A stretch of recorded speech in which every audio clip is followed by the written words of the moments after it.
Hello once again from Fired Up. I'm your host for the show, Bob Irwin, broadcasting from Rigel Studios here in Las Vegas, Nevada. This show is about guns, related politics, and self-defense issues. Fired Up is on my website, Fired Up with Bob Irwin, as well as the American Guns and Glory Network, YouTube, and numerous other media. If your local internet provider doesn't carry Fired Up, ask them to do just that, and we'll get it set up for you. A new show is posted every Thursday around 5 p.m. Pacific Time. Our audio feed is rebroadcast for radio listeners on Saturdays at noon on the Nevada Talk Network.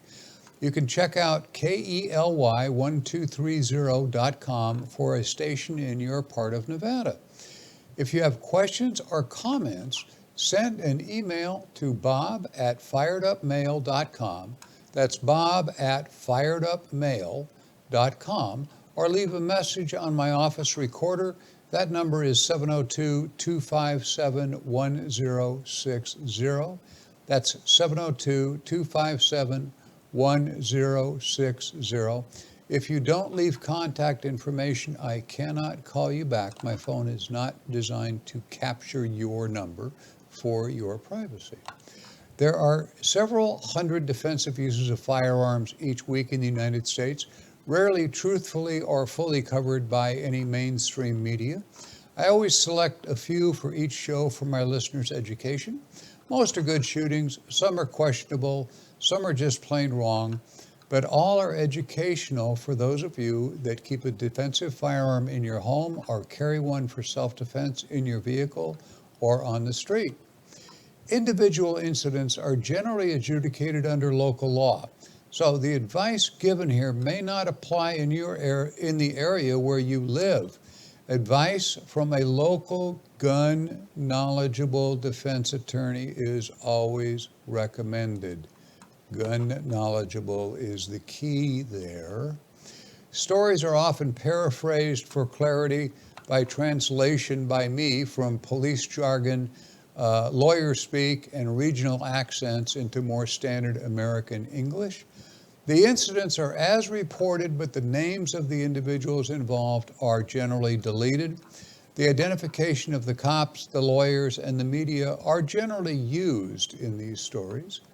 Our first story comes from KCCI VHF Digital Channel 8. It's a CBS affiliate. Reported September 14th, 2020 in Batesville, Indiana, in what law enforcement officers are calling a possible case of self-defense. A juvenile shot and killed a 46-year-old man inside a Batesville apartment on Monday. Officers responded to the Canterbury Apartments at approximately 8 in the morning to find the deceased man shot in the chest. Witnesses at the scene told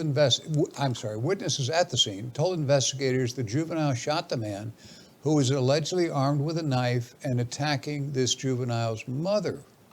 Both the child and his mother are cooperating with authorities, and the Franklin County prosecutor, that's what most jurisdictions call the elected district attorney. Anyway, the county prosecutor, Ron O'Brien, said he would not pursue criminal charges until the police investigation was complete, of course.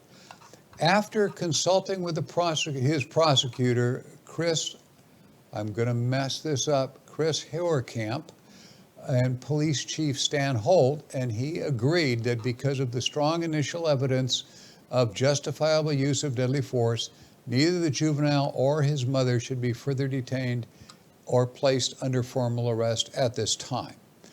According to Heurkamp, under Indiana law, a person is justified in using deadly force and does not have a duty to retreat if that person reasonably believes that the force necessary to prevent serious bodily injury to the person or a third person or during the commission of a forcible felony. You got that? That's lawyer speak. Authorities have not released the identities of any of the individuals involved. Comments here are Indiana law sounds quite similar to Nevada's no duty to retreat statutes. Clearly a valid use of deadly force and not a violation of any law's intent when in a life-threatening emergency, a prohibited person, in this case a juvenile, uses a firearm to save his own life and his mother's life. That's pretty clear. We have cases all the time where an individual who's a prohibited person, this juvenile's prohibited from having a gun, jumps in and grabs an available gun to defend life of somebody involved, his own life or another. And that's perfectly valid for a prohibited individual to grab a gun for defense of humans in a clear emergency situation. It's always decided in court, but it will virtually always be decided in that shooter's favor unless you happen to be in New York City. This second story comes from a number of media. One of them is the Flathead Beacon in Billings, Montana, which I just had to use that as the source in the story. The Flathead Beacon reports September 7, 2020, in Billings, Montana, a Montana County attorney does not plan to press charges in a shooting death categorized as self-defense. A 43-year-old subject from Billings died of a single gunshot wound to the chest back on April 8th in an area off Highway 212. The Billings Gazette reported that location. The Carbon County attorney, Alex Nixon, issued a letter to the county sheriff, Josh McQuillan, explaining the reasoning for not prosecuting the male shooter, who was identified in the reports only as J.H. The 43-year-old and a friend, that's the person that was shot, the 43-year-old and a friend drove to Lake Fork Trail to hike and later asked a pair of hikers to help free their car, which was stuck in a snowbank. J.H. and a female companion identified as T.H. Tried to help, but the 43-year-old became agitated by the couple's dog. The dog became a catalyst for the 43-year-old's escalating behavior, the prosecutor wrote in his report. This 43-year-old picked up a large stick and repeatedly threatened to kill the dog before following the couple to their car, shattering their rear window and assaulting J.H., the male half of this couple. T.H. used bear spray on the attacker to no effect, and J.H. ultimately pulled out a handgun and ordered the violent 43-year-old to stop. J.H. fired a shot near the attacker's leg in an unsuccessful attempt to deter him, and then shot him in the chest, killing him. Testimony given by the two hikers and the attacker's friend, the second guy who was with this erratic person, were consistent, Attorney Nixon wrote. J.H. took several different measures to extricate himself from the situation, the Carbon County attorney Alex Nixon wrote in his opinion. Now, comments on this. Apparently a crime of opportunity for this attacker who appears to be fairly clearly deranged. The couple in the incident used every option possible to avoid shooting the violent attacker. The attack on their dog and their vehicle are legally, of course, property crimes. That being said, the verbal warnings issued along with a warning shot indicate a reasonable belief that the deceased was in danger of serious injury or death. While warning shots are generally a bad idea, this one adds to the reasonableness of the male victim's action. The fact the attacker was clearly on notice that continuing the attack would result in his injury. That's pretty well goes without saying. I'm a big anti-warning shot guy, as you noticed, because every bullet you fire hits something somewhere, and depending on what it hits, it can be really expensive. In this case, the warning shot was clearly a loud warning to back off or you're going to get hurt. and he chose not to back off. Okay, story number 3. KCCI TV8 reports September 18, 2020, in Des Moines, Iowa, police officers were dispatched to the 1400 block of 13th Street. That's between Clark Street and Forest Avenue, for those of you who know the area, a few minutes before 6 in the morning. The caller reported that he had been approached by 2 armed teenagers who attempted to rob him, and he shot them in self-defense, according to the police statements. The authorities said detectives learned that both teams were armed with handguns and approached the victims and demanded that he empty his pockets. The robbery victim, he's a concealed weapon permit holder, drew his weapon and shot both of the suspects. Authorities say the 16-year-old from Des Moines died from his gunshot injuries. The second 16-year-old male is in the hospital with injuries. Authorities say he's expected to survive. The Des Moines Police Department said the shooter acted in justifiable self-defense. No charges will be filed. This is the 18th homicide in the city in 2020, and it remains, of course, still under investigation until everybody finishes their paperwork. Obviously, we're not going to have a decision here. My comment in this is more violence from juveniles. The ages of criminals often keep them in the juvenile system with lower penalties and a plan for rehabilitation. That, in my opinion, is rarely successful. In my brief time working as a juvenile parole officer, I quickly discovered the vast majority of my clients were gaming the system. Going back to school and working at McDonald's for $50 a week is not tempting when he gets $100 a day and peer respect when he's selling drugs. Some with deep family support do make it out of the system and become decent citizens. Identifying those for helpful programs is the mission of the officers and the counselors that work in this area. Hopefully, in a few cases, they succeed. Okay. Oh, we're going to break here for a word from some of our friends and associates. I'll be back in just a few.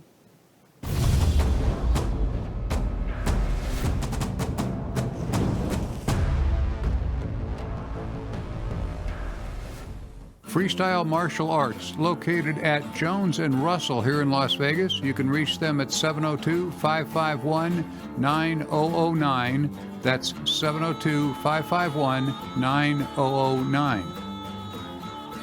CCS Gunsmithing. Chris Eifelt, the man who does all the NRA help, he's at 2216 South Rainbow Boulevard near Sahara. He can be reached at 702-365-1732.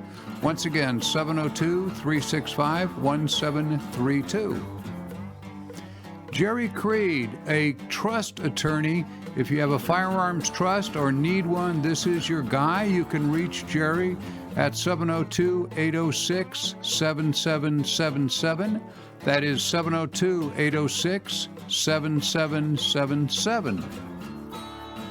CCW Maggie is found all over the internet. You can reach her by phone at 702-375-5900. That's 702-375-5900. All sorts of firearms training, ladies only classes. She is the best of the best. Call CCW Maggie.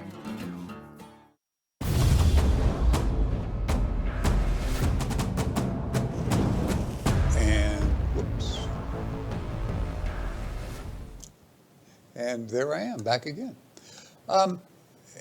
This fourth story comes from KLFY TV, Digital Channel 10. It's an affiliate of CBS.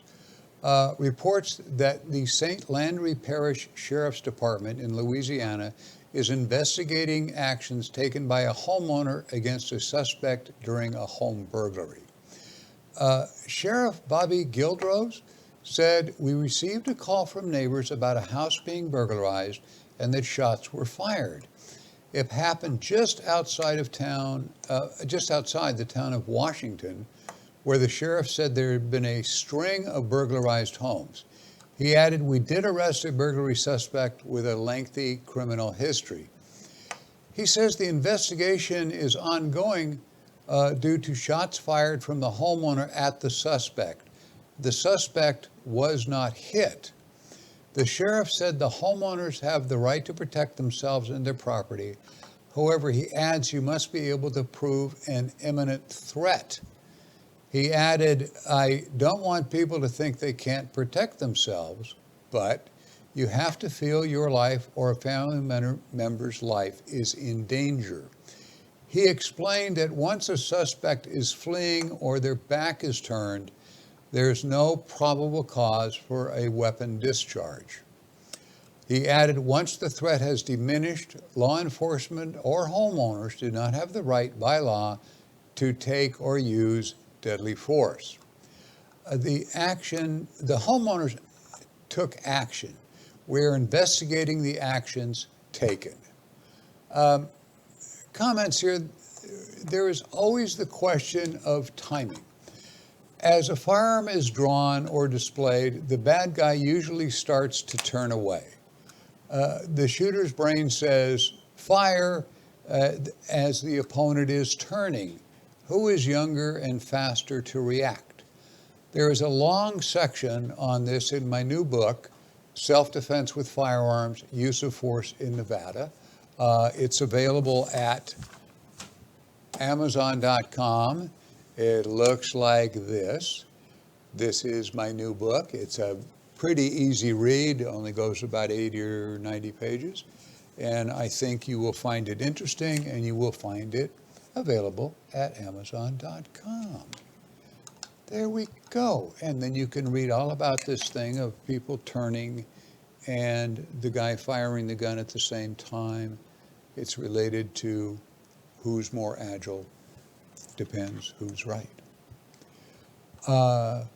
Story number 5. KDFW Fox 4 TV News in Richardson, Texas. Always remember about Texas stories. The laws are different in the great state of Texas. Anyway, they reported September 11, 2020, that name and date ring a bell, a group of armed men robbed a Richardson gun store. But one of them didn't get away from the scene. Now, Mike Brown runs Mike's Gun Room by himself.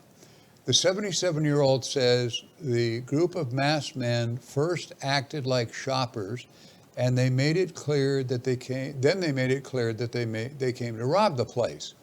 Brown pretended he was having heart trouble. It bought him enough time to grab a gun and shoot one of the suspects. It's a scenario Brown has played out inside his mind for the 26 years he'd owned the gun store. But Wednesday was the first time it actually happened. Brown says 3 men came into his store, first seemed like they were shopping, then their actions changed.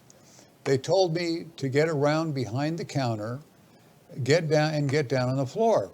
Brown says they held guns to the back of his head and stole at least 50 weapons. The 77-year-old says he faked having a heart condition in order to get his own gun. I've got a heart medication and I got to get to my pills. Brown said the men started to leave by the time he grabbed his gun, so he pointed it at the only person left still inside. I told him to stop, he said. He turned around and I saw he had a handgun in his hand. Brown shot the man in the shoulder. He fell to the ground outside while his accomplices drove off. That's nice. Always leave your wounded friends. Police arrived, and now that man is in custody at the hospital.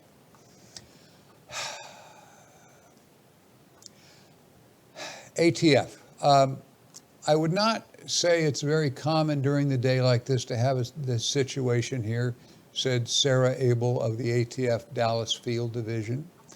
The ATF believes Brown was targeted since he works alone and doesn't have surveillance equipment. Richardson police are searching for at least 3 other people involved. They may be driving a Chevy Impala with paper license plates. Brown went on to say, "I'm sorry I had to shoot somebody. Better them than Plan B," referring to the possibility of him being shot.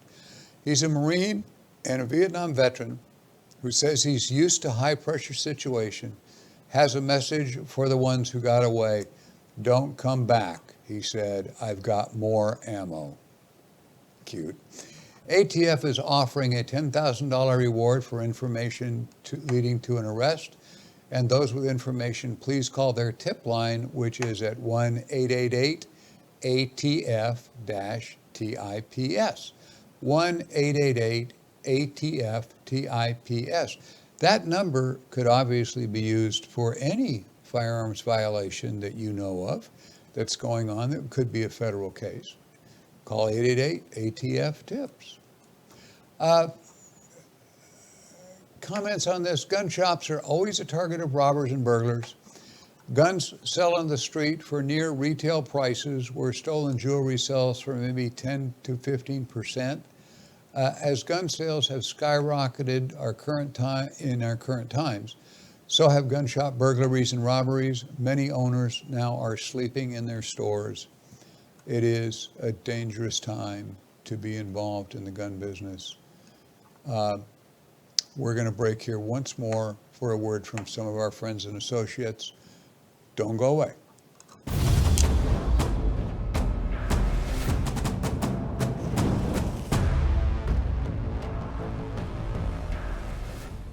Attorney Donald J. Green, a common guest of mine on Fired Up. He can be reached at 702-409-8239. He specializes in gun case litigation. He is your man. Don Green, 702-409-8239. And Battlefield Vegas, my new kind of home for this show. They're on Circus Drive, directly behind the Circus Hotel and Casino. You can find them there with CCW classes and an amazing place for gun rentals, everything you could possibly imagine. Check out, if you're in town as a tourist, check out BattlefieldVegas.com.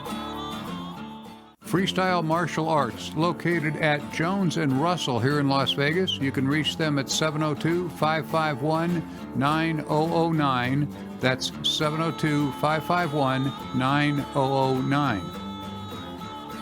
CCS Gunsmithing.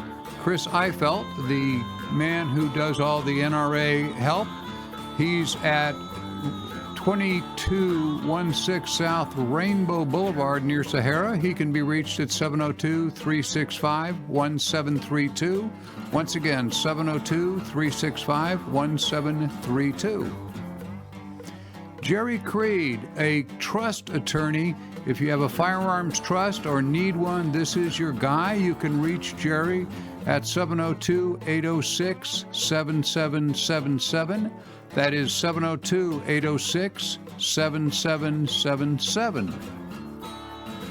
CCW Maggie is found all over the internet. You can reach her by phone at 702-375-5900. That's 702-375-5900.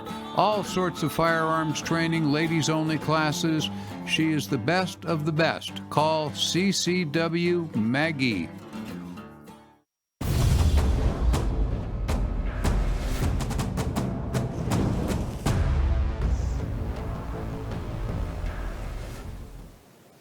And I'm back. This is my favorite story of the whole show.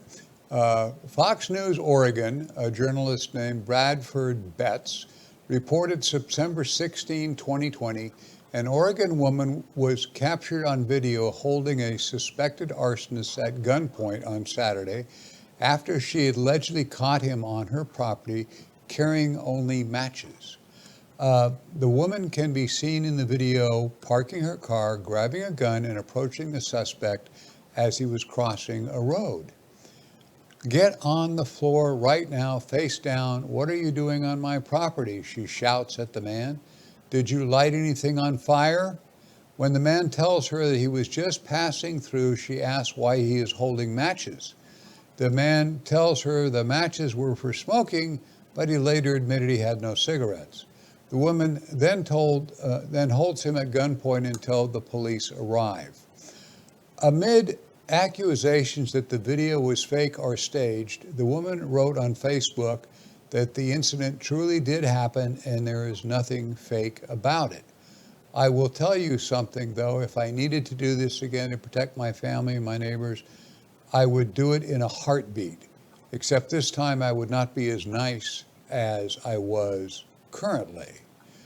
She declined to speak to anyone further about the incident, always a good idea.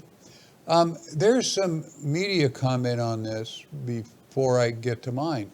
The video came out weeks after weeks of devastating wildfires have raged up and down the West Coast, as we're all aware.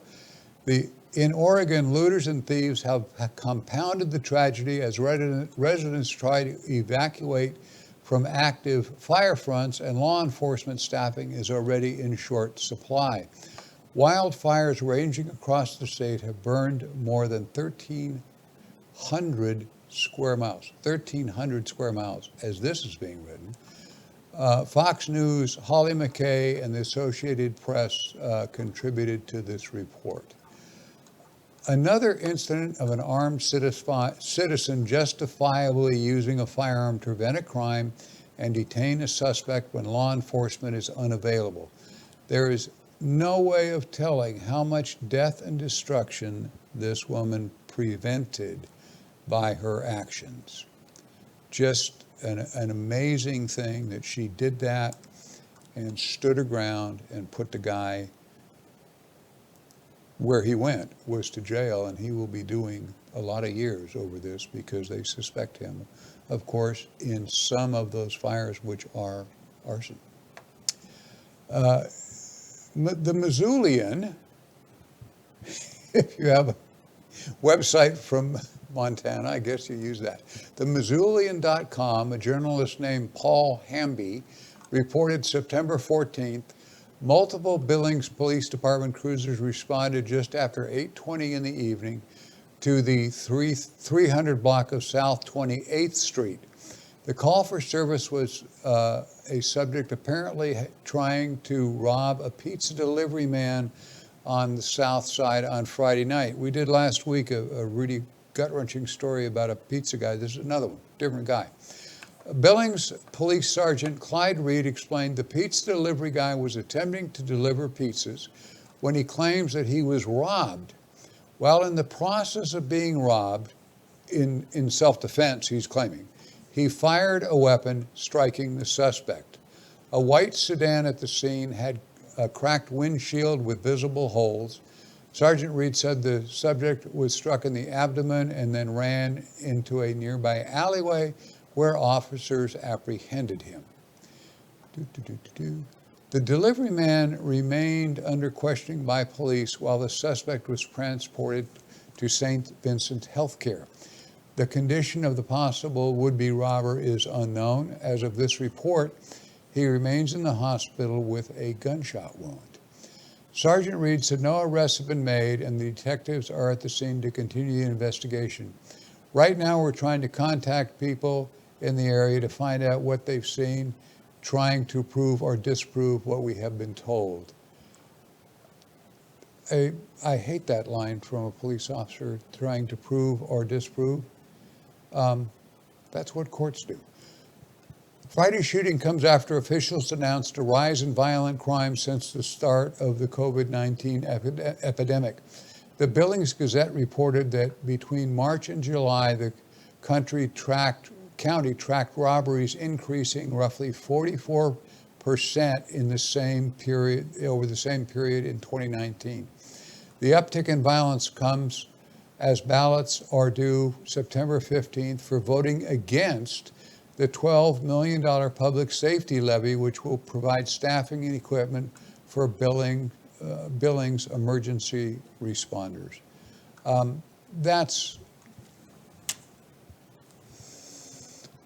We're trying to outlaw police departments wherever we go now, apparently, and that is just,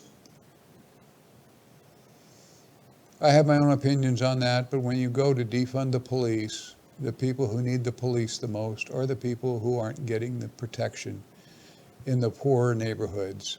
And there's a lot of stuff going on now. Kind of freelancing here at the end.